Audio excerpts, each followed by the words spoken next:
Ilikuwa siku moja nilikuwa nikipita njiani, nikamwona mtu amelala chini wala hajiwezi, ana majeraha mengi mwilini mwake. Ilikuwa siku moja nilikuwa nikipita njiani, nikamwona mtu amelala chini wala hajiwezi, ana majeraha mengi mwilini mwake. Nikakumbuka kile kisa cha Msamaria mwema, nikalinganisha na roho za binadamu wa leo. Nikasema kama Mungu singefanya hivyo kwetu, hakuna hata mmoja angesalia hivi leo.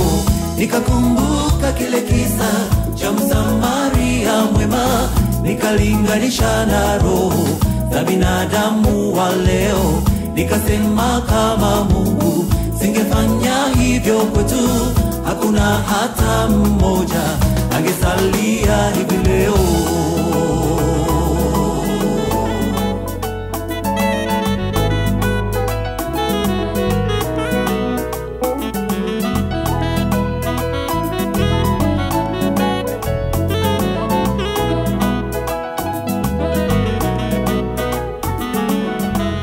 Hiki kiliwakuta watu watatu, Lawi, kuhani na Msamaria mwema. Kwa mara ya kwanza alipita kuhani, akamwacha wala hakumsaidia. Kisa hiki kiliwakuta watu watatu, Lawi, kuhani na Msamaria mwema. Kwa mara ya kwanza alipita kuhani, akamwacha wala hakumsaidia. Mara akaja Msamaria mwema na utu ndani yake, akaonesha huruma na upendo toka moyoni, akabeba hatia yake ili apate kumwokoa, ili hubiri watu wengi kujifunza toka kwake.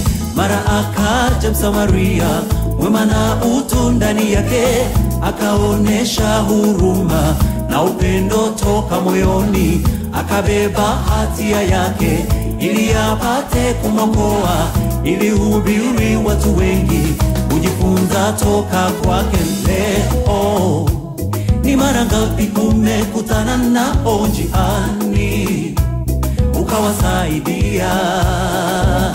Leo ni mara ngapi umekutana nao njiani wasiojiweza ukawasaidia? Onesha huruma na utu, mpende kama nafsi yako, hakika Mungu atalipa siku ikifika, taji utavikwa. Onesha huruma na utu, mpende kama nafsi yako, hakika Mungu atalipa siku ikifika, taji utavikwa.